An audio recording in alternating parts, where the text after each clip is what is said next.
The rain came down in sheets so thick that Matthew Logan could barely see his own barn from the back porch of his ranch house. And when lightning split the sky open like a knife through canvas, he thought he saw movement near the barn doors that didn't match the swaying of the wind-battered cottonwoods. He grabbed his oilcloth coat from the hook by the door and pulled his hat down tight, stepping out into the deluge that had turned his Kansas ranch into a muddy sea. The year was 1882, and storms like this one could last for days in Linden, turning the trails into rivers and the cattle into nervous, bellowing masses that required constant attention. Matthew had spent the better part of the afternoon making sure his horses were secure and his livestock had shelter, but something in that flash of movement made his gut tighten with the knowledge that whatever was out there needed help. The mud sucked at his boots as he crossed the 30 yards between house and barn, rain pelting his face so hard it stung. Thunder rolled across the prairie like God himself was dragging furniture across heaven's floor, and the wind tried to rip his hat clean off his head.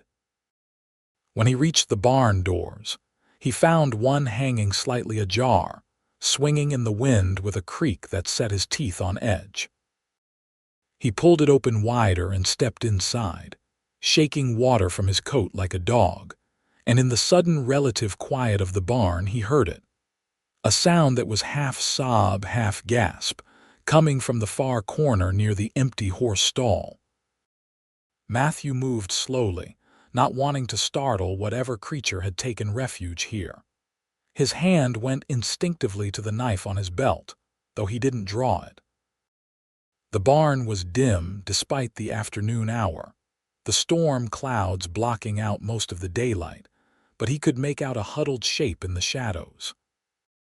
As his eyes adjusted, he realized it was a woman, curled up against the wall with her arms wrapped around her knees, soaking wet and shivering so hard he could hear her teeth chattering from 10 feet away.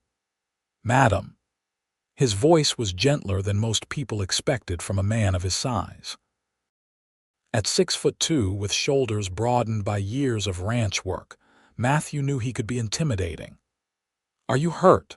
The woman's head snapped up, and even in the dim light he could see the fear in her eyes. She was young, probably mid-20s, with long dark hair plastered to her face and neck. Her dress was torn at the shoulder and covered in mud, and she wore no coat despite the cold rain. For a moment she just stared at him, as if trying to decide whether he represented salvation or another danger to add to whatever had brought her here. "Please," she finally managed, her voice barely above a whisper. "I didn't mean to trespass. I just needed somewhere to wait out the storm." Matthew held up his hands in a peaceful gesture. "No trespassing about it. Anyone with sense gets out of weather like this." He took a step closer and could see she was shaking violently, her lips tinged blue with cold. "How long have you been out in this?" "I don't know." Her words came between shivers. "Hours, maybe, since morning." That explained the hypothermia setting in. Matthew made a decision that he knew some of his neighbors would question, but that his conscience wouldn't let him avoid. "The house has room for you too," he said firmly. "You need to get warm and dry before you catch pneumonia or worse. Can you walk?" She tried to push herself up using the wall for support, but her legs buckled under her. Matthew caught her before she hit the ground, feeling how cold and soaked through she was. Without asking permission, he scooped her up in his arms, noting that she weighed far less than she should. "When was the last time this woman had eaten a proper meal? What are you doing?" Panic edged into her voice. "Taking you to the house where there's a fire and dry clothes and hot food," Matthew said, already moving toward the barn doors. "You can fight me on it if you want, but I'm not leaving you out here to freeze to death in my barn. That's not how I was raised." She didn't fight him, though he felt the tension in her body as he carried her back across the muddy yard. The rain was coming down even harder now, if that was possible, and by the time they reached the porch, they were both drenched anew. Matthew kicked the door open and carried her inside, setting her down carefully in the chair closest to the fireplace. He quickly stoked the fire until flames were leaping higher, then went to fetch blankets and towels from the bedroom. When he returned, she was staring at the fire as if she'd never seen one before, still shivering uncontrollably. Matthew draped a blanket around her shoulders and handed her a towel. "There's a room down the hall, first door on the left. I'll put some dry clothes outside the door. They'll be too big, but they're better than what you're wearing." He paused, studying her face more carefully now that they were in better light. She had delicate features, high cheekbones, and eyes that might have been green or gray. It was hard to tell.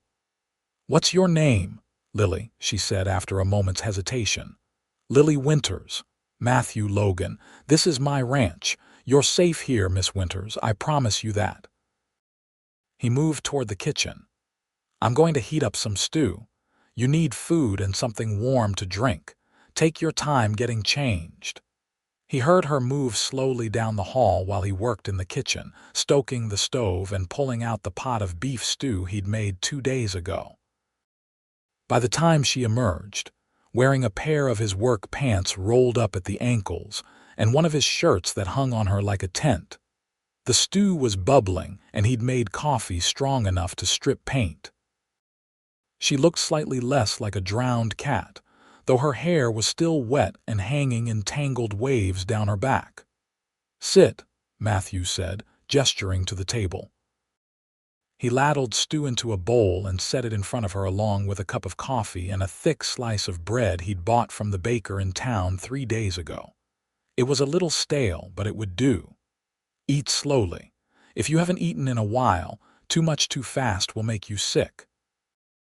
Lily picked up the spoon with hands that still trembled slightly, but she managed to get it to her mouth.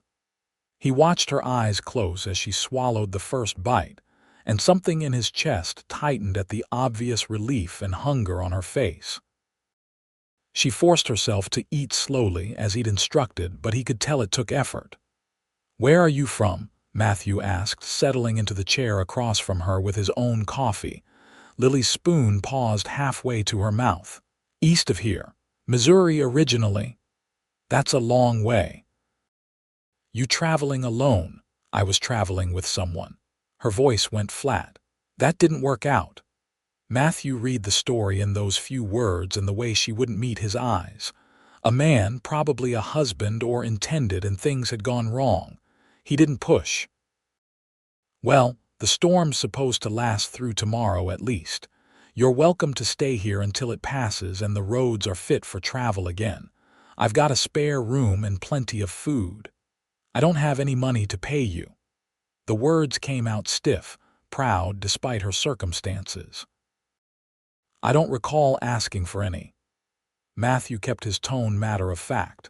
"This is Kansas, Miss Winters. We don't leave people to die in storms out here. It's not charity, it's just being a decent human being." Something in her face softened slightly. "Thank you," she said quietly. "I'll be gone as soon as the weather clears." "Where will you go?" The question seemed to stump her. She stared down at her stew for a long moment. "I don't know yet. Somewhere west, maybe. I heard there are opportunities in Colorado." "Colorado's a rough territory for a woman alone." Matthew chose his words carefully. "Not saying you couldn't manage, but it's something to consider. Everywhere is rough for a woman alone." There was bitterness in her voice that spoke of hard experience. "At least in Colorado, I'd be far enough away that certain people couldn't find me." So she was running from something specific. Matthew filed that information away and changed the subject, asking her instead about Missouri and what the land was like there. Slowly, as she ate and warmed up, Lily began to relax. Her shoulders came down from where they'd been hunched up near her ears, and some color returned to her face. She even almost smiled when he told her about his horse, Duke, who had a habit of stealing hats off people's heads. By the time she'd finished eating, The storm outside had intensified to the point where rain was hammering the roof like bullets, and the wind was howling like a living thing. Matthew showed her to the spare room, which was small but clean, with a real bed and a window that looked out over the prairie. He'd inherited this ranch from his uncle 2 years ago and had been slowly fixing it up, making it into a real home rather than just a place to sleep between long days of work. "There's a lock on the inside of the door," Matthew said, standing in the hallway. "Use it if it makes you feel safer." "I'll be in the room at the end of the hall if you need anything." He paused. "I mean that, Miss Winters. If you need anything at all, don't hesitate." "Why are you being so kind to me?" The question burst out of her as if she couldn't hold it back any longer. "You don't know me. I could be anyone. I could be trouble." Matthew considered that. "My mama always said you judge a person by what they do when they think no one's watching. You could have stolen something from my barn and run. You could have broken into my house while I was out with the cattle. Instead, you huddled in a corner trying not to be a bother to anyone. That tells me what kind of person you are." He tipped his hat to her. "Get some rest, Miss Winters. Tomorrow's a new day." He left her standing in the doorway, looking after him with an expression he couldn't quite read.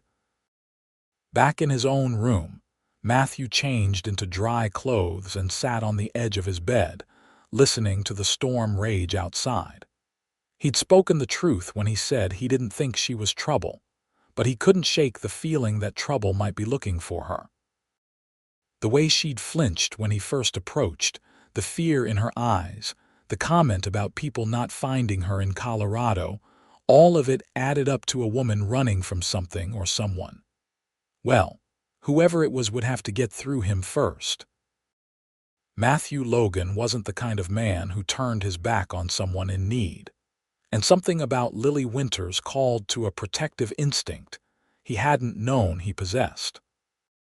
He lay back on his bed, listening to the rain and thinking about green-gray eyes and a voice that had started to lose its fear by the end of the evening. Morning came gray and wet, the storm still pounding away at the Kansas prairie with no sign of letting up. Matthew rose early out of habit, starting a fire in the kitchen stove and putting on coffee before beginning breakfast. He was halfway through frying bacon when he heard the soft pad of footsteps in the hall. Lily appeared in the doorway, still wearing his borrowed clothes, her hair braided back from her face. "Morning," Matthew said. "Hope you slept well. Better than I have in weeks." She moved into the kitchen hesitantly. "Can I help with something? Can you make biscuits?" A small smile tugged at her lips, the first real one he'd seen from her. "I can make biscuits that'll make you forget your own name." Bold claim. Matthew grinned and gestured to the flour and lard. "Prove it." They worked in companionable silence, the kitchen filling with the smells of bacon, coffee, and baking biscuits. Matthew found himself watching her from the corner of his eye, noting the competent way she moved around the kitchen, the careful precision with which she cut the biscuits and arranged them in the pan. This was a woman who knew her way around hard work. When they sat down to eat, Matthew had to admit she hadn't been exaggerating. The biscuits were perfect, light and flaky and golden brown. "Where'd you learn to cook like this?" "My mother ran a boarding house in St. Louis," Lily said. "I grew up cooking for a dozen hungry boarders every morning." "You learn fast when you've got that many people to feed." "Is she still there? Your mother?" Lily's face clouded over. "She died 3 years ago, fever." "I'm sorry, so am I." She took a sip of coffee. "What about you? You said your mother taught you about judging people. Is she nearby?" "She passed 5 years back. My father died when I was 15, and Mama raised me and my 2 sisters by herself. She was the strongest person I ever knew." Matthew felt the familiar ache of loss. "My sisters both married and moved to California. I don't see them much anymore." "So you're alone out here, by choice?" He met her eyes. I like the quiet, the work, building something that's mine. Don't you get lonely? The question was more personal than anything she'd asked before, and Matthew took a moment to answer honestly. Sometimes. But loneliness is better than being with the wrong person just to avoid being alone. Something flickered in Lily's expression, a recognition that made him think she understood that sentiment all too well. Before he could ask, she was standing up and collecting the dishes. Let me clean up since you cooked. We both cooked. Then let me do this while you do whatever ranch work needs doing, storm or no storm. Matthew nodded and pulled on his oilcloth coat again, steeling himself for another soaking. The cattle would need checking and the horses needed tending. He spent the next 3 hours slogging through mud and rain, making sure his livestock were secure and comfortable. By the time he got back to the house, he was soaked to the bone again and chilled despite the physical exertion. Lily took one look at him and pointed to the fireplace. Go get dry. I'll heat up water for tea. Yes, madam. Matthew couldn't help but smile at the bossy tone. It reminded him of his mother. He changed quickly and returned to find her setting a steaming cup on the table along with a plate of leftover biscuits and some jam she must have found in his pantry. They spent the afternoon playing cards, Lily teaching him a game her mother's boarders had taught her, and talking about everything and nothing. She told him about growing up in St. Louis, about the characters who had passed through her mother's boarding house, about her dream of one day owning a little dress shop. He told her about learning to ranch from his uncle, about the year the drought had nearly broken him, about his plans to expand his herd. As the day wore into evening and Matthew made supper, he realized he was enjoying himself more than he had in months. Lily had a quick wit and a sharp sense of humor that emerged when she felt safe, and she laughed at his stories about the mishaps and adventures of ranch life. When she laughed, her whole face transformed, becoming luminous in a way that made his breath catch. The storm raged on through that night and into the next day. Matthew fell into an easy routine with Lily, working outside when necessary and spending the rest of the time in her company. She mended a torn shirt for him without being asked, and he fixed the wobbly leg on her bedroom chair without mentioning it. They cooked together, ate together, and talked until late into the night, the firelight casting dancing shadows on the walls. On the third morning, Matthew woke to silence. The rain had stopped. He rose and looked out the window to see watery sunlight struggling through the clouds, turning the muddy landscape into something almost beautiful. The storm was over. He found Lily already up, standing on the front porch and looking out at the prairie. She turned when she heard him approach, and there was something sad in her eyes. I suppose I should be moving on. Where exactly are you planning to go? Matthew leaned against the porch railing, studying her profile. I told you. West, Colorado, maybe. And how are you planning to get there with no money, no horse, and no supplies? She flinched as if he'd struck her. I'll figure something out. I always do. Or, Matthew said slowly, feeling his way through the words, you could stay here. Lily's head whipped around. What? Stay here? Work for me, if you want to think of it that way. I could use help around the place, and you're a good cook and clearly not afraid of hard work. I'll pay you fair wages, give you room and board, and you can save up money for whatever comes next. You don't even know me. But there was hope in her voice beneath the protest. I know enough. Matthew straightened up. I know you're honest and hardworking. I know you make the best biscuits in Kansas.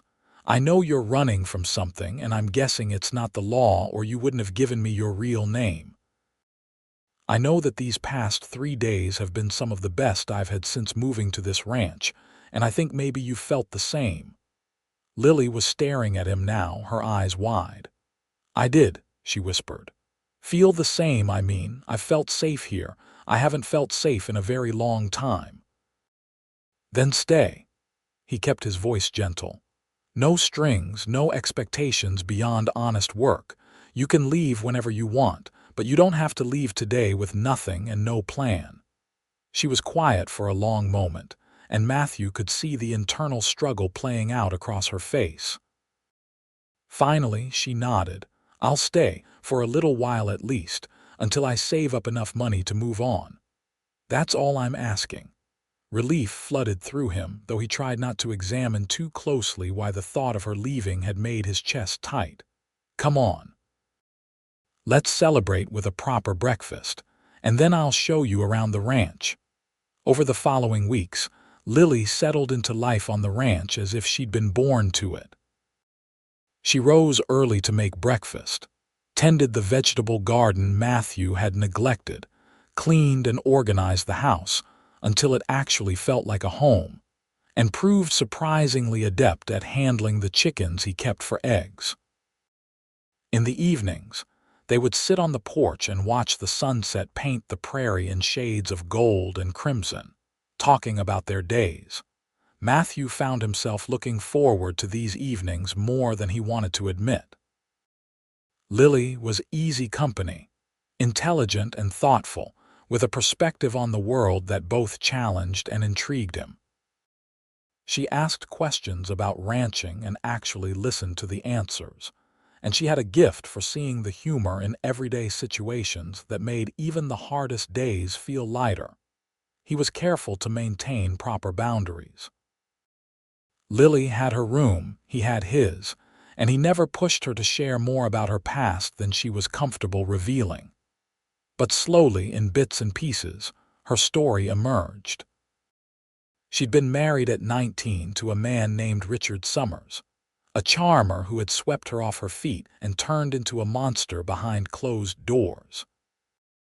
The torn dress she'd been wearing when Matthew found her hadn't been torn by the storm, but by Richard's hands during their final, violent confrontation.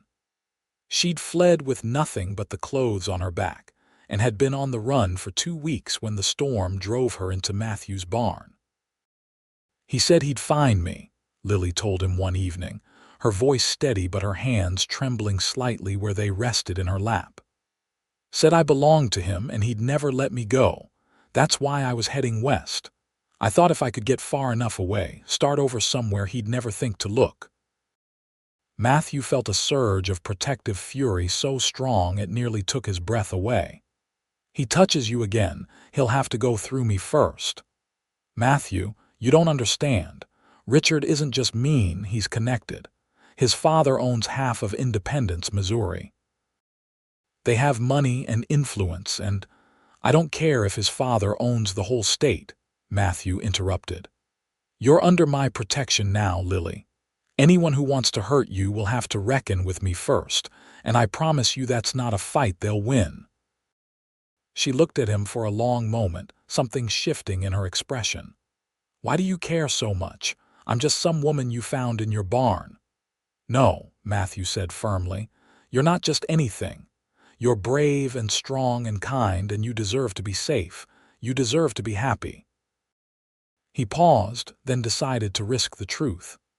And these past weeks having you here have been the happiest I've been in years. So yeah, I care.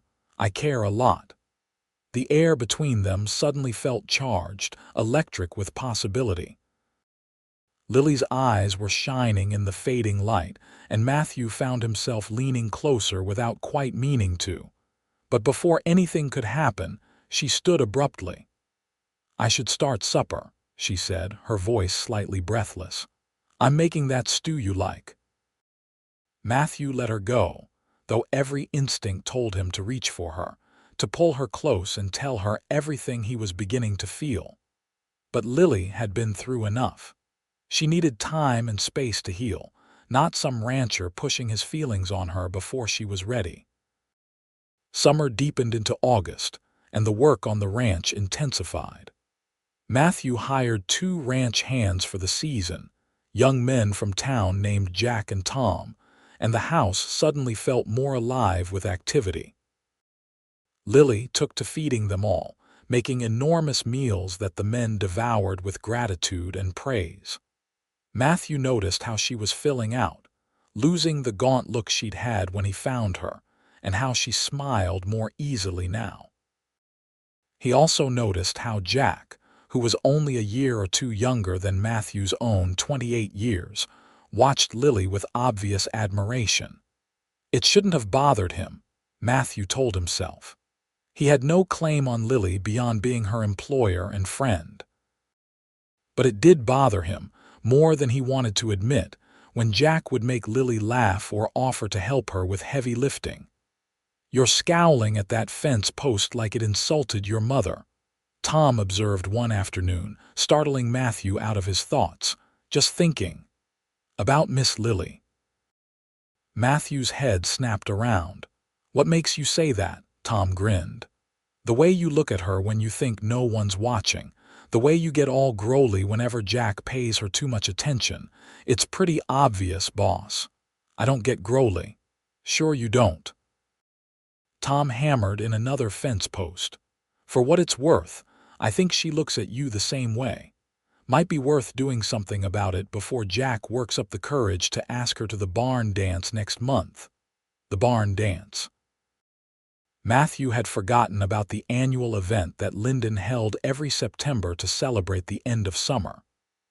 It was the social event of the season, with people coming from ranches and farms all around for dancing, food, and fellowship.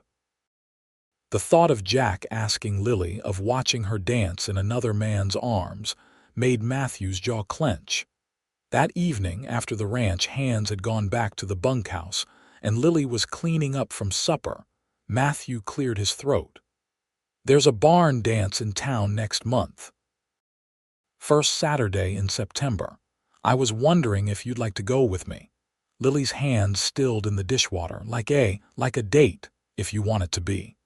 Matthew's heart was hammering against his ribs. "Or just as friends, whatever you're comfortable with."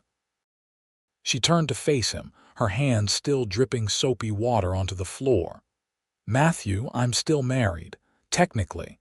I ran away, but that doesn't change the legal fact that I have a husband.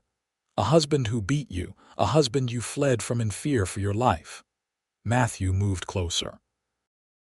"I'm not asking you to marry me tomorrow, Lily. I'm asking you to go to a dance with me, to let yourself have one evening of fun without worrying about the past or the future. What if someone recognizes me? What if word gets back to Richard? Then we'll deal with it, together."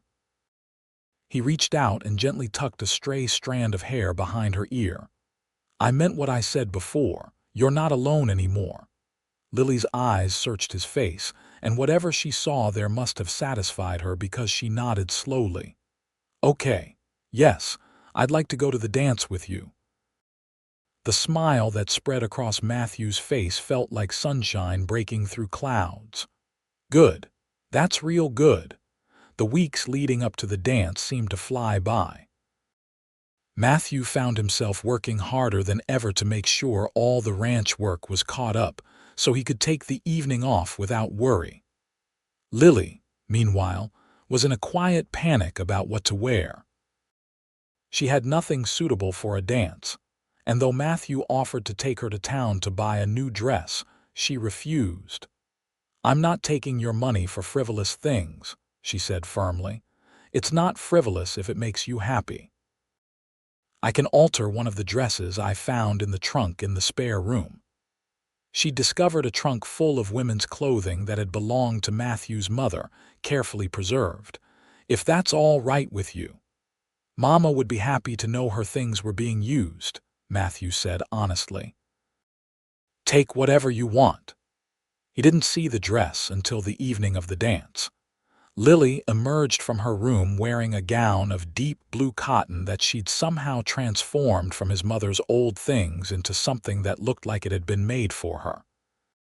She'd taken in the waist and adjusted the sleeves, added some lace at the collar, and the result was stunning. Her dark hair was swept up, revealing the graceful column of her neck, and her eyes seemed to glow in the lamplight. "You look beautiful," Matthew said, his voice coming out rougher than intended. A blush colored her cheeks. "You clean up pretty well yourself, Cowboy." He'd worn his best shirt and vest, the ones he usually reserved for church on the rare occasions he attended, and had even trimmed his beard. Together, they made their way to town in the wagon, the evening air warm and sweet with the scent of late summer grass. By the time they arrived at the big barn on the edge of Linden, the dance was already in full swing. Music spilled out into the night, fiddles and guitars and the stomp of dancing feet. Matthew helped Lily down from the wagon, offering his arm. She took it, and he could feel the slight tremor in her hand. "You all right?" "Nervous," she admitted. "I haven't been around this many people in a long time. You want to leave, you just say the word, but I promise these are good folks. They'll make you welcome." He was right. Within minutes of entering the barn, they were surrounded by friendly faces. Matthew introduced Lily as his housekeeper, and while there were a few speculative looks, most people simply accepted her presence and made her feel welcome. The pastor's wife, Mrs. Henderson, took a particular shine to Lily and spent 10 minutes telling her about the ladies' sewing circle that met every Thursday. But when the music started up again, and Matthew led Lily onto the dance floor, the rest of the world seemed to fall away.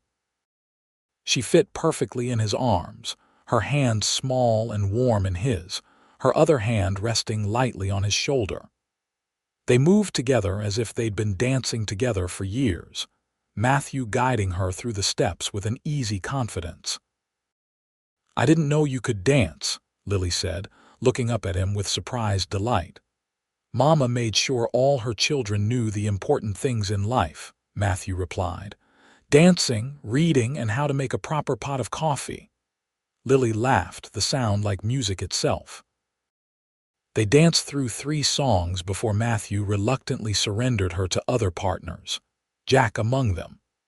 But while she danced with others, her eyes kept finding Matthew's across the room, and every time their gazes met, something warm and bright sparked between them. During a break in the dancing, they stepped outside for some air. The night was clear, stars scattered across the sky like diamonds on black velvet. They walked a little way from the barn, the music fading to a pleasant background hum, and found themselves alone in the darkness. "Thank you for tonight," Lily said softly. "I can't remember the last time I felt this happy. You deserve to be happy, Lily, every single day." Matthew turned to face her, his heart pounding. "I need to tell you something, and I hope it doesn't make things awkward between us, but I can't keep it to myself anymore." "What is it?" "I'm falling in love with you." The words came out in a rush. "Actually, I think I've been falling in love with you since that first night when you insisted on doing the dishes even though you could barely stand. You're kind and brave and funny and strong, and being with you feels like coming home. I know the timing is terrible and your situation is complicated, but I needed you to know. I needed you to understand that what I feel for you isn't just friendship or attraction. It's more than that. It's everything." Lily was staring at him, her eyes wide and shining with tears. "Matthew, You don't have to say anything," he said quickly. "I don't expect anything from you, I just needed to be honest. Let me finish." She reached up and cupped his face with her hand. "I was going to say that I love you too. I think I started loving you when you carried me through the rain without asking anything in return. I love the way you talk to your horses. I love the way you always make sure I eat before you do. I love your strength and your gentleness and the way you make me feel safe for the first time in my entire adult life." Her voice broke slightly. "But I'm scared, Matthew. What if Richard finds me? What if loving you puts you in danger? Then we'll face it together." Matthew covered her hand with his own. "I'm not afraid of your husband or his family or anyone else. All I'm afraid of is losing you." "You won't lose me," Lily whispered. "I'm not going anywhere." Matthew kissed her then, gentle and reverent, pouring all his feelings into that single perfect moment. Lily kissed him back with equal tenderness, her arms sliding around his neck. They stood there in the darkness, holding each other, the distant music washing over them like a blessing. When they finally pulled apart, both were breathless. Lily laughed, the sound shaky but joyful. "We should probably go back inside before people start to talk." "Let them talk." But Matthew offered his arm again, and they walked back to the barn hand in hand. The rest of the night passed in a blur of dancing and laughter. Matthew couldn't stop touching Lily's small gestures, like his hand at the small of her back or fingers brushing her arm.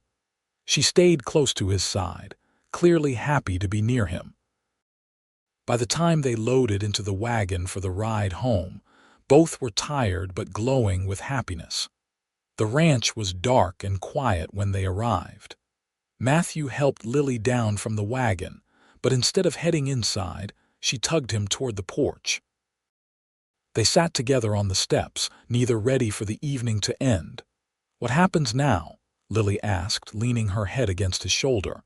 "Now we figure it out as we go." Matthew wrapped his arm around her. "I know you're still legally married, and I know that's a complication. But there are ways to end a marriage, especially when there's been abuse. We can talk to a lawyer, figure out what our options are. That could take months, maybe years. Then we'll wait. I'm not going anywhere, Lily. I'll wait as long as it takes." She tilted her head up to look at him. "What did I do to deserve you? You survived. That's more than enough." He kissed her forehead. "Come on. It's late and tomorrow's Sunday. If you want, we could go into town for church. Might be good to start becoming part of the community more." They went inside, reluctant to part even for sleep. At the hallway where they would separate to their individual rooms, they lingered, stealing one more kiss before finally saying goodnight. Matthew lay in bed that night with a smile on his face, listening to the familiar sounds of the ranch and thinking about the woman sleeping just down the hall. His woman, his Lily. Life settled into a new pattern after that night. Matthew and Lily were careful to maintain propriety, especially with the ranch hands around, but everyone could see the change in their relationship. They moved around each other with the easy familiarity of a longtime couple, anticipating each other's needs, sharing private smiles across the dinner table. Matthew consulted with a lawyer in the nearby town of Topeka, making the day-long journey to speak with someone discreet who could advise them on Lily's situation. The news was both good and bad. Kansas had relatively progressive divorce laws, allowing for dissolution of marriage in cases of abuse and abandonment, but the process would require Lily to formally petition the courts and potentially face Richard in the proceedings. "There's another option," the lawyer, a sharp-eyed man named Samuel Porter, said carefully. "If your husband hasn't bothered to look for you or file a missing person report, he may have effectively abandoned the marriage. With enough time, that abandonment could serve as grounds for divorce without requiring his presence." "How much time?" Matthew asked. "At least a year, possibly 2. And you'd need documentation that he made no effort to find her or bring her back." It wasn't ideal, but it was something. Matthew reported back to Lily that evening, and they made the decision together to wait. A year or 2 seemed manageable now, knowing that at the end of it, they could be together properly, legally. Autumn arrived in a blaze of color, the cottonwoods turning gold and the prairie grass fading to amber. Matthew brought in his fall herd sale, making a decent profit that would see him through the winter. He was already planning for the future, thinking about expanding the house, maybe adding on a proper dining room and another bedroom or 2. For children, he thought, then felt himself flush at the presumption. But when he mentioned his plans to Lily, she just smiled. "I think that sounds wonderful. Every home should have room to grow." One evening in late October, as the first real cold snap hit Kansas, they were sitting by the fire after supper when someone knocked on the door. Matthew exchanged a glance with Lily, seeing his own unease reflected in her face. Nobody came calling after dark unless something was wrong. He opened the door to find a stranger standing on his porch, a tall man in an expensive suit with cold eyes and a cruel mouth. Behind him stood two other men, both large and intimidating. "Matthew Logan?" the man in the suit asked. "That's right. Who's asking? My name is Richard Summers." The man's smile was like a knife. "I believe you have something that belongs to me." Matthew felt Lily move behind him, heard her sharp intake of breath. His own body went tense, ready for a fight. "I don't know what you're talking about." "Don't play games with me, Cowboy. I've been looking for my wife for months, and I've finally tracked her here." "Lily," he raised his voice. "Come out here right now. We're going home." "She's not going anywhere with you," Matthew said flatly. "Now get off my property." Richard's expression turned ugly. "That's my wife, and I have a legal right to her. You're harboring a fugitive." "I'm harboring a woman who fled from an abusive marriage. That's not a crime in Kansas." Matthew kept his voice steady despite the anger coursing through him. "It's kidnapping, and I'll have the law on you if you don't hand her over right now." Matthew heard movement behind him and glanced back to see Lily standing there, her face pale but her chin raised defiantly. "I'm not going with you, Richard. Our marriage is over." "You don't get to make that decision." Richard tried to push past Matthew, but Matthew blocked him with an arm like an iron bar. "I do get to make that decision," Lily said, her voice growing stronger. "You beat me. You controlled every aspect of my life. You made me afraid to breathe wrong. I am never going back to that, and you can't make me." "The hell I can't." Richard gestured to the two men behind him. "Boys, get her." The men started forward, but they hadn't counted on a couple of things. First, Matthew was bigger and stronger than he looked, and he'd been in his share of fights growing up. Second, Jack and Tom had heard the commotion and come running from the bunkhouse, both carrying rifles. "I don't think so," Tom said mildly, leveling his rifle at the men. "Boss said to get off his property. I suggest you listen." For a long moment the six of them stood frozen in a tableau of tension. Then Richard smiled, though it didn't reach his eyes. "Fine, have it your way, but this isn't over.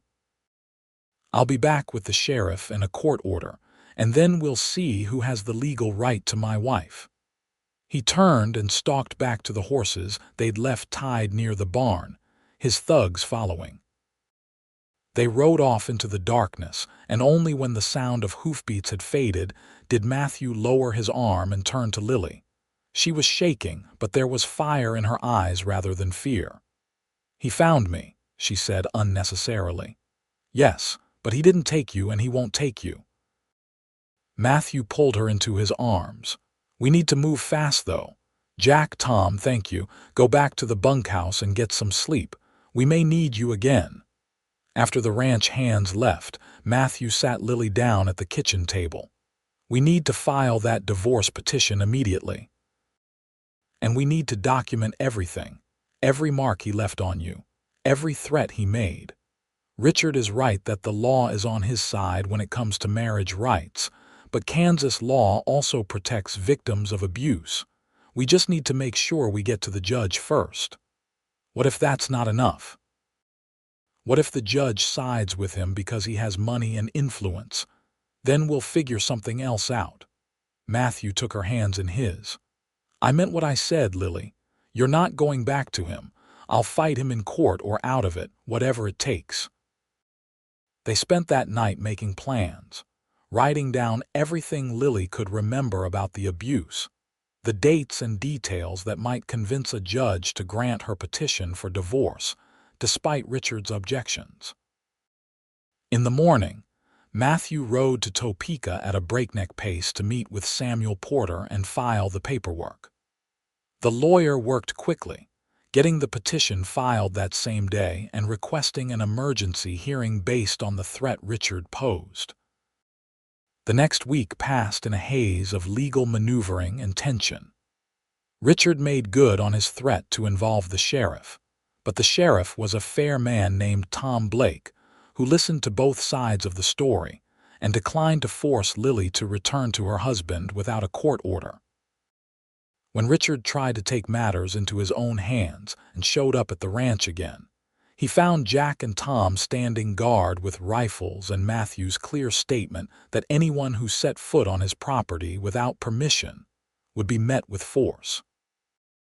The hearing was scheduled for a Friday in late November.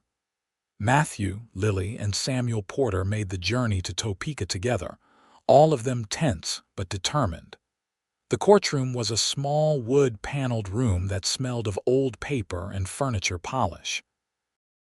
Richard was there with his own lawyer, a slick-talking man from Kansas City who clearly thought this was going to be an easy win.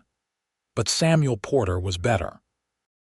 He presented evidence of Lily's injuries, called Matthew to testify about the state he'd found her in, and painted a clear picture of a woman fleeing for her life from a violent husband. Richard's lawyer tried to argue that it was a matter of marriage discipline, that wives needed firm hands, but Judge Harrison, a stern-faced woman in her 50s, cut him off. "In Kansas, we don't consider beating your spouse to be discipline," she said coldly. "Proceed, Mr. Porter." By the time Samuel finished his arguments, even Richard's expensive lawyer looked uncomfortable. The judge asked Lily to speak, and though Matthew could see her hands shaking, her voice was clear and steady as she described years of abuse and fear. She showed the faded scars on her arms, the mark on her shoulder that had never quite healed right, and she looked Richard straight in the eye as she said, "I am asking this court to free me from a marriage that was killing me piece by piece." Judge Harrison's decision came swiftly. "I'm granting the petition for divorce on grounds of abuse and endangerment. Furthermore, I'm issuing a restraining order preventing Mr. Summers from coming within 100 yards of Miss Winters. This court is adjourned." The relief that flooded through Matthew was so intense it made him dizzy.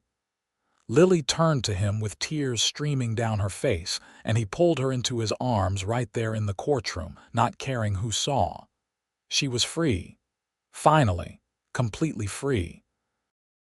Richard stood up so violently his chair fell over. "This is not over," he snarled. "I'll appeal. I'll make your life hell." "Try it," Matthew said quietly, meeting his eyes. "But you'll lose. And if you ever come near her again, legal consequences will be the least of your worries."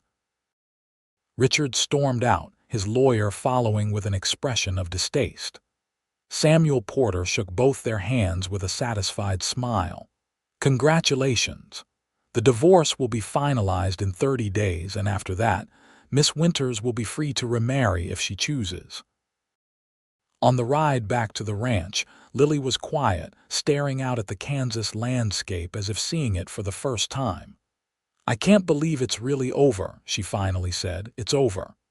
Matthew reached across and took her hand. "You're free, Lily." "Free," she repeated, testing the word. Then she smiled, the expression transforming her entire face. "I'm free." Winter came to Kansas in earnest, blanketing the prairie in snow and bringing bitter cold winds that howled around the ranch house. But inside, everything was warm. Matthew and Lily grew even closer, though they still maintained separate rooms out of respect for propriety and the waiting period until the divorce was final. They spent long evenings by the fire, making plans for the future, dreaming out loud about the life they would build together. On a bright January morning, with the snow glittering like diamonds under a clear blue sky, Matthew asked Lily to marry him. He did it simply, dropping to one knee in the kitchen while she was making bread, offering her a simple gold band that had been his grandmother's. "I know we're waiting until the divorce is final," he said, "but I want you to know my intentions. I want to marry you, Lily Winters. I want to build a life with you, raise children with you, grow old with you. Will you be my wife?" "Yes," Lily said, laughing and crying at the same time. Yes, yes, yes. He slipped the ring on her finger and kissed her while flour dusted both of them like snow. Outside, the prairie stretched white and pristine to the horizon, full of promise and possibility. They were married on a warm day in late February, a small ceremony in the church in Linden with just a handful of friends and neighbors as witnesses. Lily wore a new dress that Mrs. Henderson had helped her sew, a simple but elegant gown of ivory cotton with lace at the collar and cuffs. Matthew wore his best suit and couldn't stop smiling. Pastor Henderson performed the ceremony, his voice solemn and kind as he pronounced them husband and wife. When Matthew kissed his bride, the small congregation erupted in applause and cheers. Jack and Tom whooped from the back row, and Mrs. Henderson dabbed at her eyes with a handkerchief. The reception was held in the church hall, with food brought by half the town and music provided by old Mr. Johnson on his fiddle. Matthew and Lily danced their first dance as husband and wife, swaying together to a sweet, slow melody while everyone watched with indulgent smiles. "I love you, Mrs. Logan," Matthew murmured against her hair. "I love you too," Lily replied, her voice full of joy. "My wonderful, kind, brave husband." They spent their wedding night in the ranch house that was now officially theirs together. Matthew carried Lily over the threshold, both of them laughing, and they finally, properly, became husband and wife in every sense. It was tender and passionate and perfect, a celebration of everything they'd overcome to reach this moment. Spring arrived with an explosion of wildflowers across the prairie, and Lily settled into her role as Mrs. Logan with grace and enthusiasm. She joined the ladies' sewing circle, became an active member of the church community, and proved to have a gift for hospitality that made the Logan Ranch a welcome stop for travelers and neighbors alike. Matthew expanded the herd as planned, hired on another ranch hand for the summer, and began work on adding those extra rooms to the house. In August, Lily told him she was pregnant. Matthew swept her into his arms and spun her around until she was dizzy and laughing, both of them giddy with excitement. They spent the next months preparing, Matthew building a cradle from pine wood and Lily sewing tiny clothes and blankets. Mrs. Henderson and the other ladies from the sewing circle threw a party for Lily, showering her with gifts and advice. Their first child, a boy, was born on a crisp March morning in 1884. Matthew held his son for the first time with tears streaming down his face, awed by the tiny, perfect human they had created together.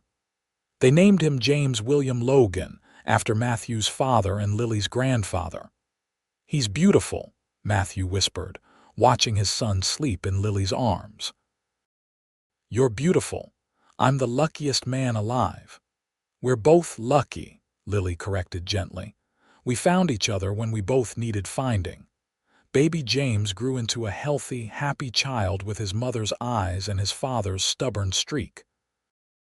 The ranch prospered under Matthew's careful management, and their home was filled with laughter and love. When James was 2, Lily gave birth to a daughter they named Sarah Rose, and 2 years after that, another son they called Thomas Matthew. Life wasn't always easy. There were hard winters and dry summers, cattle prices that fluctuated wildly, and the constant work that came with running a ranch. But through it all, Matthew and Lily faced everything together, partners in every sense of the word. They never heard from Richard Summers again. Years later, they learned through a letter from Samuel Porter that he had remarried and moved to California, apparently having decided that pursuing his ex-wife wasn't worth the continued legal troubles. It was a relief to know that chapter was truly closed. On their 10th wedding anniversary, Matthew surprised Lily with a trip to Topeka, where they spent the weekend in a fancy hotel and dined in restaurants and visited shops. It was a rare luxury, time away from the ranch and the children, who were being watched by Jack and his new wife, Martha. "Do you ever regret it?" Matthew asked one evening as they sat in the hotel dining room. "The path your life took, the storms you weathered to get here." Lily reached across the table and took his hand. "Never. Every hardship led me to you, and I wouldn't change that for anything." "You saved me, Matthew. In every way a person can be saved." "We saved each other," Matthew corrected.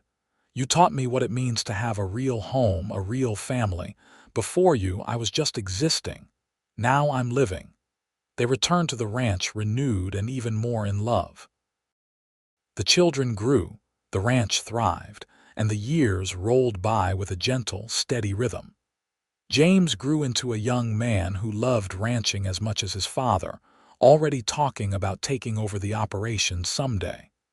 Sarah developed a gift for music and could make the old piano in the parlor sing. Thomas was still young, but he showed signs of having his mother's way with people, able to charm anyone with his bright smile. Matthew and Lily grew older together gracefully, silver threading through their hair, lines appearing at the corners of their eyes from years of smiling. The ranch house expanded over the years, room by room, until it was a true homestead, large enough for their growing family and the occasional visit from Matthew's sisters and their families. On summer evenings, Matthew and Lily would sit on the porch just as they had in those early days, watching the sunset paint the prairie in shades of gold and remembering. They remembered that first night when Matthew found a frightened woman in his barn and made a choice to help her. They remembered falling in love, fighting for their future, building a life together from the ground up. "The house has room for you too," Lily said one evening, echoing the words Matthew had spoken to her so many years ago. "That's what you told me. Such simple words, but they changed everything." "They did," Matthew agreed, pulling her close against his side. "And I'd say it again 1,000 times over. There's always room in our home and in our hearts for the people we love." Their grandchildren came eventually, James marrying a sweet girl from town named Emma and giving them 3 grandchildren in quick succession. Sarah married a traveling musician and moved to Denver but visited often, always filling the house with music and laughter. Thomas became a teacher in Linden, dedicating himself to educating the next generation. Matthew and Lily watched it all with deep satisfaction, knowing that they had created something lasting, something good. The ranch that had once been just a place where Matthew laid his head was now a true family legacy, full of love and history and promise. On their 30th wedding anniversary, the whole family gathered at the ranch for a celebration. 3 generations of Logans filled the house and spilled out onto the prairie, children running and playing, adults catching up and sharing stories. As the sun set and someone started playing music, Matthew led Lily out into the grass for a dance, just the two of them swaying together under the darkening sky while their family watched with knowing smiles. 30 years, Lily marveled. It feels like yesterday and a lifetime ago all at once. "Best 30 years of my life," Matthew said, "and I look forward to 30 more. I don't know if we'll get 30 more, Cowboy. We're not getting any younger. Then however many we get, we'll make them count." He kissed her softly. "Just like we've made every day count since that storm brought you to me." "I used to think I was unlucky," Lily said quietly. "Everything I went through, all the hardship and pain, but it all led me here to you, to this life. So maybe I'm the luckiest woman who ever lived. We're both lucky. We found each other when we needed it most, and we built something beautiful together." Matthew looked around at their family, their home, the land they'd nurtured for decades. "This is what love looks like. Not just romance and passion, though we've had plenty of that, but this life we've built, this family we've raised, this home we've made. That's love in its truest form." The party continued into the night, full of music and laughter and joy. Matthew and Lily sat together on their porch, surrounded by the people they loved most, and felt nothing but contentment. The scared woman who had once huddled in a barn during a storm was long gone, replaced by a confident, beloved matriarch. The lonely rancher who had offered shelter to a stranger had become a devoted husband, father, and grandfather. As the years continued to pass, Matthew and Lily aged with grace and dignity, still devoted to each other and to the family they had built. They celebrated birthdays and holidays, welcomed new babies and mourned losses, supported their children's dreams and watched their grandchildren grow. Through it all, their love remained constant, a foundation that never wavered. When Matthew was 72 and Lily 70, they sat together on the porch one evening in early spring, watching storm clouds gather on the horizon. It reminded them both of that long-ago storm that had brought them together. "Think we should go inside?" Lily asked, though neither of them moved. "In a minute." Matthew held her hand, their fingers intertwined. "I just want to sit here with you a little longer." The first raindrops began to fall, soft and warm. Thunder rumbled in the distance, and Matthew Logan looked at his wife of more than 4 decades and saw the same beautiful, brave woman he had found in his barn all those years ago. She looked back at him with love in her eyes, the kind of love that had weathered every storm life threw at them and emerged stronger. "I love you," Matthew said, because some words never grew old. "I love you too," Lily replied, because some truths were worth repeating forever. They sat together as the rain began to fall in earnest, two people who had found each other in the midst of a storm and had been each other's shelter ever since. Behind them, their house, full of memories and love and life, stood strong against the wind. Around them, the prairie stretched endless and beautiful, the same land they had worked and loved and built their life upon. The storm that night was nothing compared to that first one, and Matthew and Lily weren't frightened by it. They had weathered too much together to be afraid of a little rain. Instead, they simply held each other's hands and watched the lightning dance across the sky, grateful for every moment that had brought them to this place, this life, this perfect, imperfect, beautiful existence they had created together. Years continued to bless them, and they grew into their 80s together, still sharp and engaged with life, still deeply in love. Their children had given them not just grandchildren but great-grandchildren, and the Logan Ranch had become something of a legend in the area, a testament to what could be built with hard work, love, and commitment. Matthew and Lily celebrated their 50th wedding anniversary with a party even bigger than their 30th. People came from all over Kansas to honor them, sharing stories about how the Logans had helped them over the years, how their generosity and kindness had touched so many lives. The pastor gave a speech about love that endures, and there wasn't a dry eye in the house when Matthew stood up to speak. 50 years ago, he said, his voice still strong despite his age, "I found a woman in my barn during a storm. She was scared and alone, and I offered her shelter. I had no idea that in saving her, she would save me right back. I had no idea that one decision to be kind would lead to the greatest adventure of my life." He turned to Lily, who was wiping tears from her cheeks. "You made me a better man, Lily Logan.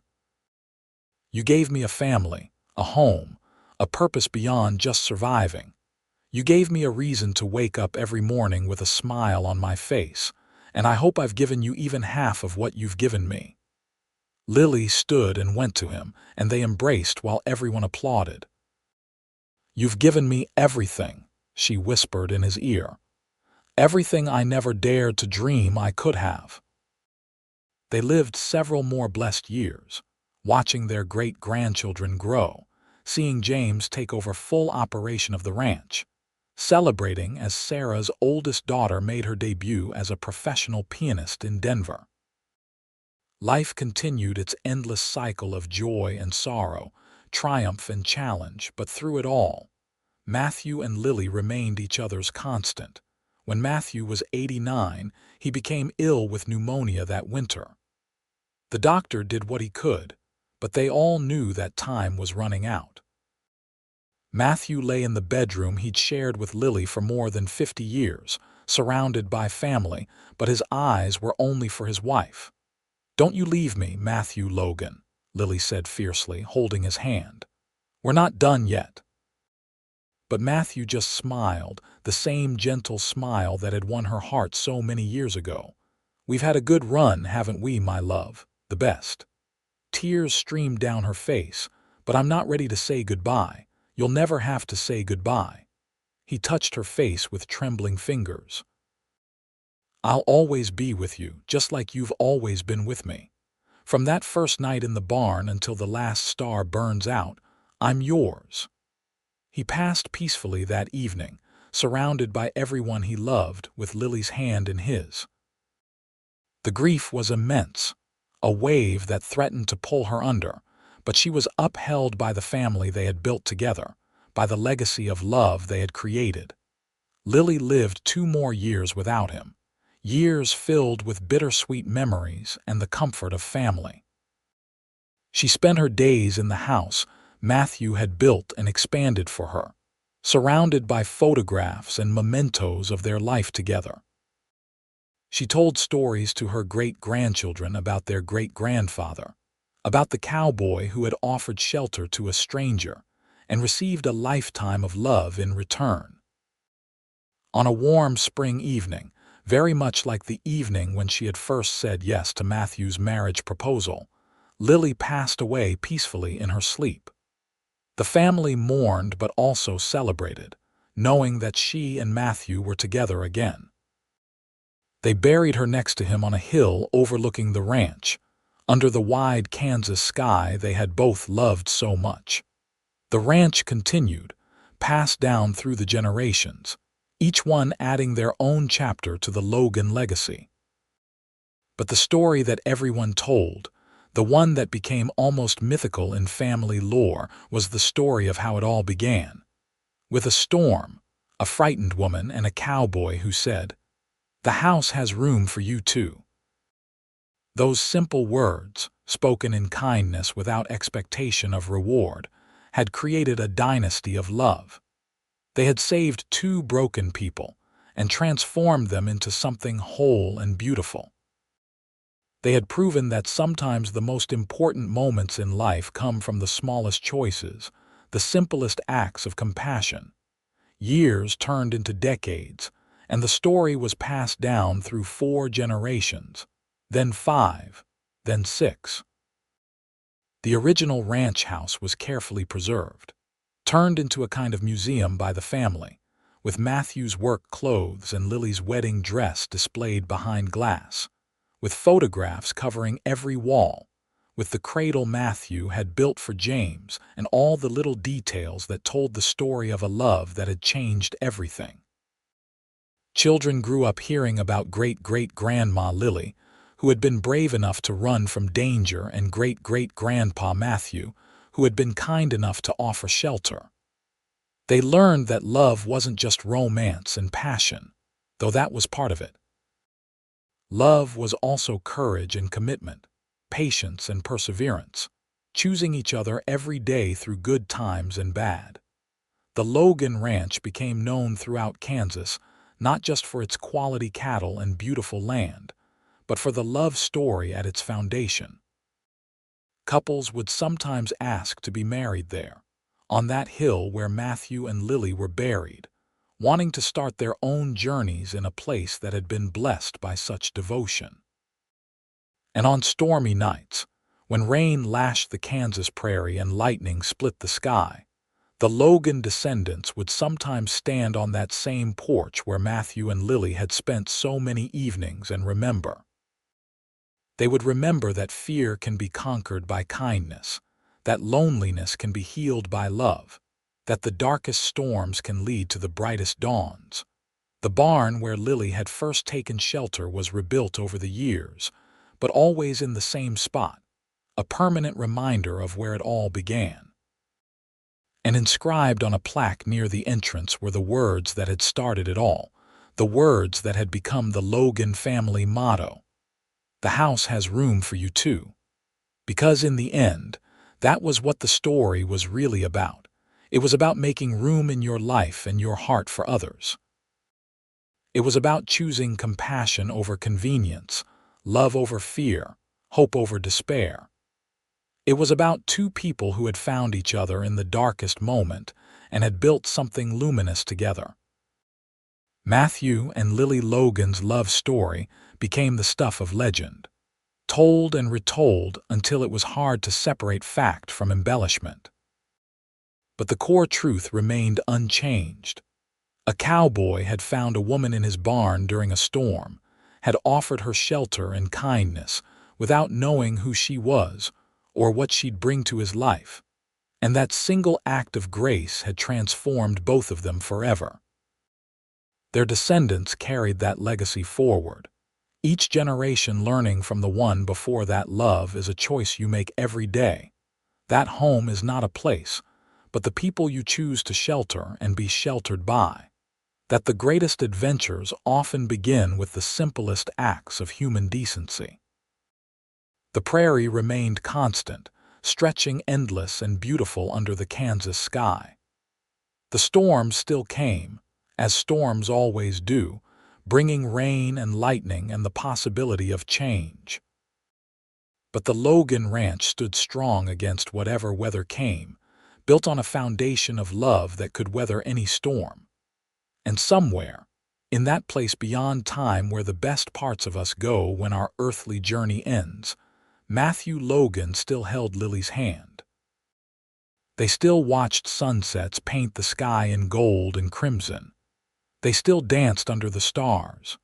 They still chose each other, over and over again, in an endless celebration of the love that had defined them both. Their story was complete, a circle closed, every thread woven into a tapestry of such beauty that those who heard it couldn't help but be moved.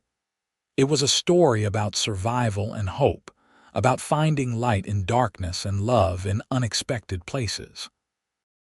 It was about two people who had been broken by life and had somehow found in each other the strength to become whole. Most of all, it was a story about the transformative power of simple kindness, about how the choice to help someone in need can ripple outward in ways we never imagine, creating waves of love and life that extend far beyond our own brief time on Earth. Matthew and Lily Logan had lived fully, loved completely, and left behind a legacy that would endure for generations. Their love story had a beginning in that storm-battered barn, and a middle filled with triumph and challenge, joy and sorrow, all the beautiful messiness of real life. And now it had an ending, perfect in its completeness, a circle closed and a promise fulfilled. They had found each other in the storm. They had built a life together on the prairie. They had loved each other without reservation or condition. And in doing so, they had proven that love, real love, the kind that endures and transforms and heals, is not just possible but worth every risk, every challenge, every moment of uncertainty. The house had room for her. And she had filled that house with so much love and life and laughter that it overflowed, spilling out into the world, touching everyone who encountered it. That was the magic of their story, the reason it endured long after they were gone. It reminded people that we all have room in our lives for more love, more compassion, more grace. We just have to be brave enough to open the door when someone knocks, kind enough to offer shelter when someone needs it, and wise enough to recognize that in saving others, we often save ourselves. Matthew and Lily Logan's love story was complete, every chapter written, every promise kept, every dream fulfilled. It was a story with a beginning, a middle, and an end, all of it suffused with the kind of love that most people only dream about. And though they were gone, their story lived on, passed down through the generations, a testament to what two people can build when they choose love over fear, hope over despair, and each other over everything else.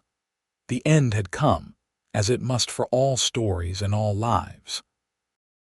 But it was a good ending, a happy ending, one filled with the satisfaction of a life well lived and a love that had conquered every obstacle. Matthew and Lily Logan had their happily ever after, not because their life was perfect or easy, but because they faced every challenge together and never stopped choosing each other. Their descendants would carry on, building on the foundation they had laid, adding their own chapters to the ongoing story of the Logan family. But the beginning, that beautiful, improbable beginning of a cowboy and a frightened woman in a barn during a storm, would always be the heart of it all. It would always be the reminder that love can be found in the most unexpected places, that kindness can change everything, and that sometimes the best things in life begin with the simplest words. The house has room for you too.